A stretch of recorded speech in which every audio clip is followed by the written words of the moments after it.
And so they're just delaying life's milestones, but they want to go through the same milestones. However, in some markets, there's been a fundamental change. Let's take Boston, for example.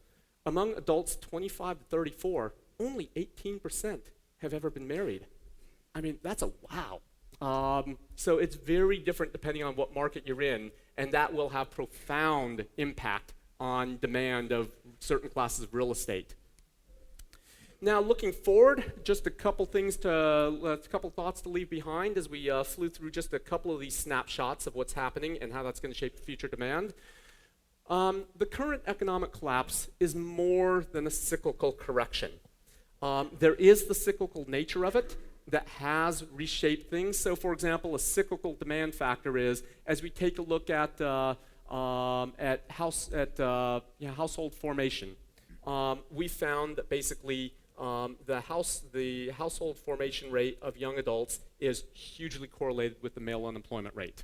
So there are cyclical issues here, but there are also a lot of fundamental fissures, fundamental seismic changes that have happened, and the cyclical nature of the economy has only exposed those and accelerated those, and it's these fissures that will absolutely persist over the next decade. They're going to reshape what's happening in real estate demand for the next decade, unquestionably.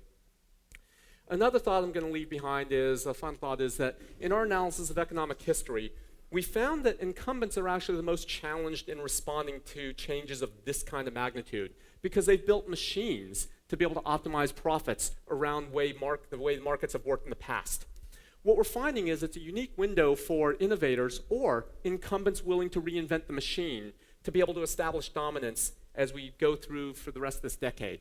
So once again, final thought, the key theme of the day, the future is lumpy, but not unnavigable. At this point, look forward to answering questions. If anyone wants copies of the slides, just let me know, but hopefully we'll have a good discussion now.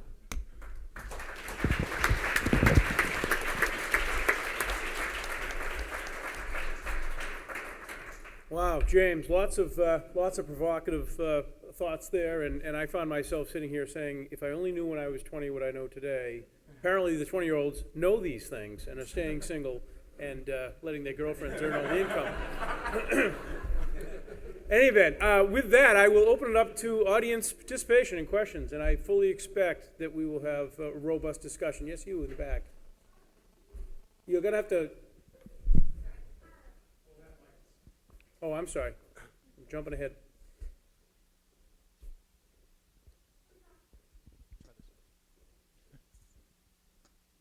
First off, thank you. That was really, really interesting. And you guys spoke about generational changes in locational preferences. You touched on that a little bit, as well as moving forward, how women will be making a lot more of the decisions.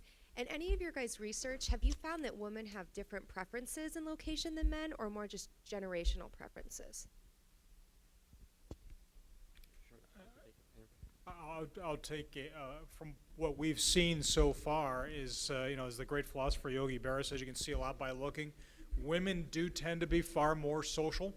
As a result, they are going to put more preference on what is being called these days livable communities, so that the connectivity, because they are managing multiple activities in addition to that social, they're going to really have convenience as a major part of that.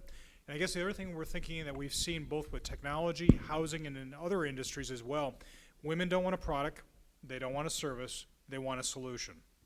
And so really more integrated, holistic thinking with proximity. And we're finding that women have very distinct differences across the different generations, and the differences are a little bit different across generations, but the differences are profound.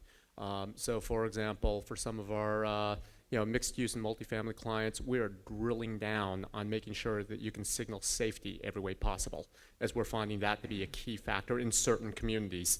We're seeing, the social aspect is very key, so we're focusing a lot on what is the soft infrastructure programming that creates better, stronger social environments.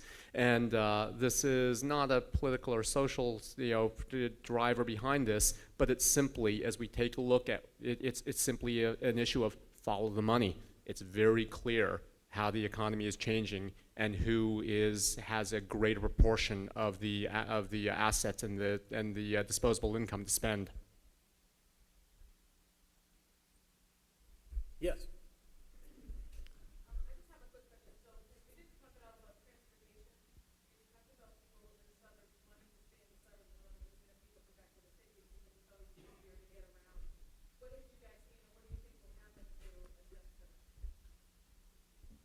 I will take that one first off because that's how I got into aging in the first place. I also direct the Transportation University Center at MIT. Right now, we see a lot of nothing going on, to be honest with you. We just finished a second review of Metropolitan Planning Organization plans of transportation improvement plans for those of you who are not transportation geeks. If there is not a project that is a highway, a transit system, or something put into this 2-year plan by a local regional government, it does not get paid for by the state or the feds. What we ask them is, are you putting projects out there for transportation alternatives? Are you doing anything to build infrastructure for the aging of the population? And do you even know about it? The answer was good news. They all know about the aging of the population. They all know it's going to be a disconnect. The bad news? 89% of them said it's not even on their planning horizon. Here's the kicker. All of them agree that in 20 years, the current population, which if we're right that they are going to age in place primarily in the suburbs and in rural areas, will have to rely still on their cars or the cars of family and friends to get around.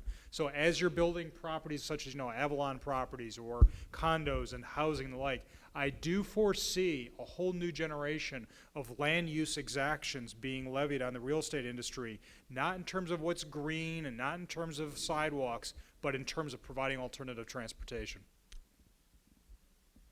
In the back.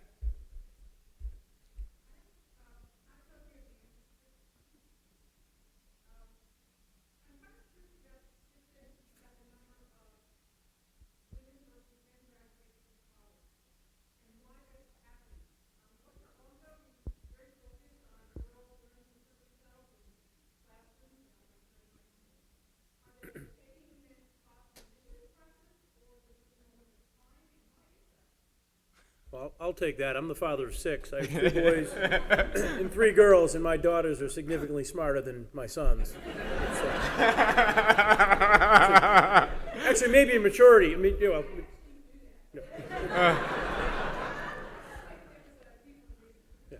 you guys.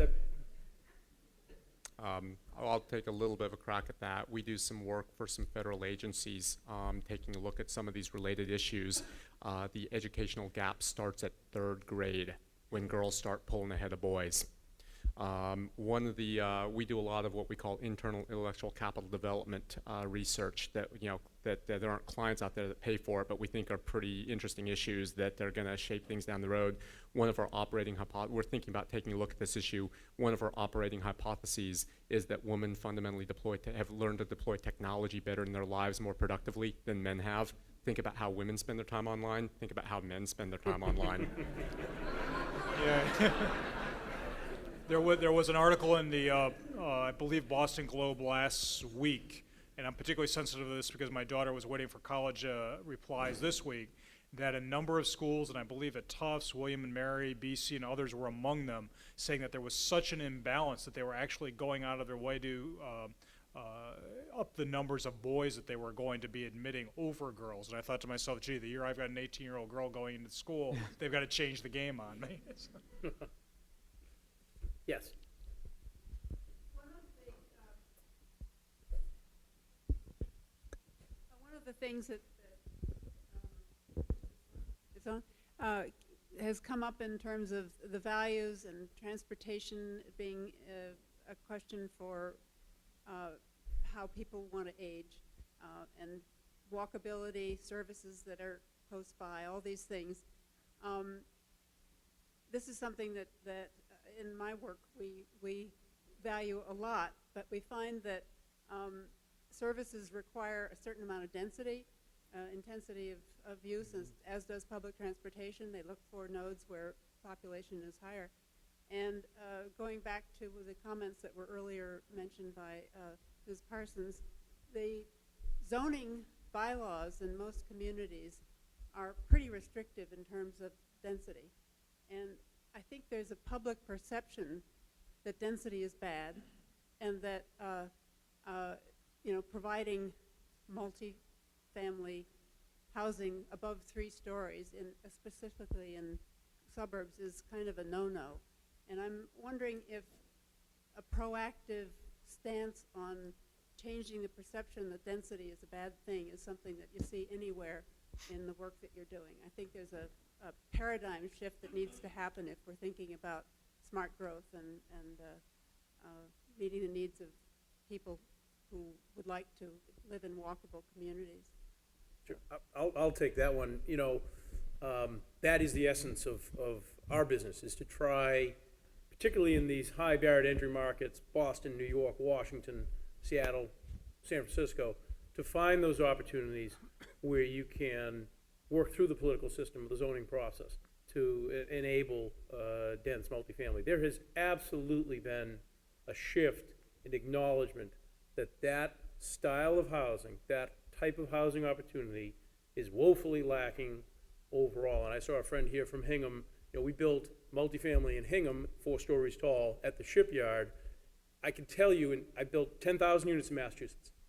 In the last 7 or 8 years, so the last half of that period, the last 5,000 that we built, I can't remember a single greenfield in the suburbs that we redeveloped, or that we initially developed. Everything was an old industrial building, or a former car dealership, or a defunct hotel. Something where there was already some mass, already some infrastructure, and we were able to convince the local decision makers that it was a higher and better use. The fear had always been, in particular in my business, rental brings a different clientele than home ownership, and there was a real bias to home ownership, even in a denser setting, a preference for home ownership. That, in fact, has also shifted away. So I think we're in a little bit new territory, and a positive territory. I mean, the most recent projects that we're working on, Back Bay of Boston, Assembly Square in Somerville, where there is a multitude of uses. This building, residential out front, lots of good retail, access to the harbor walk, and then significant office space. I mean, that is the future of our business. I can't speak for, deep in the suburbs, but I am reminded of one of the former secretaries in Massachusetts who oversaw development czar some generations ago, who said, Massachusetts doesn't need another single-family home.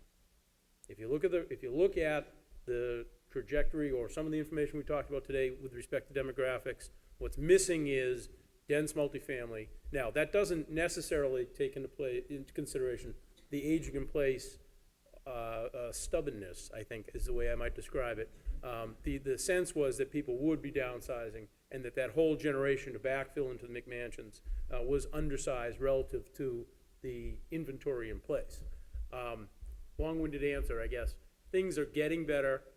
I think people recognize not only sustainable development with respect to green technologies, but also just picking the right locations in the first place, and being able to create that sense of village or community with some mass. And deep in the suburbs, they're also getting smarter too. They're getting much more flexible and preferring higher density as well too. So that's changing. I think the biggest thing, and this I think falls squarely on the shoulders of the real estate industry and your marketing people, is that you've got to create the vision. The single family home is still a very strong component of the quote American dream. And what I would argue is not to argue that this quote unquote density is better, but show it to be something that is wanted. Not that it's sustainable, not that it's green, not that it's safer. That's basically saying what you're doing is wrong. I want, as I asked my students in my class this afternoon, transportation environment, you come in for the lecture, is can you give me a dream to replace what built the last 60 years of infrastructure? And then your industry, retail, and the consumer will move in lockstep as if they have got music that we're all singing to. And we haven't seen that yet. We've seen Portland, Oregon, and that's an N of 1 in terms of opportunity. We see Europe, but they've been dense since the day one. So what is now the new American dream, given where jobs are, given our bias in favor of the car right now, and how we move and play tomorrow? Yes, sir.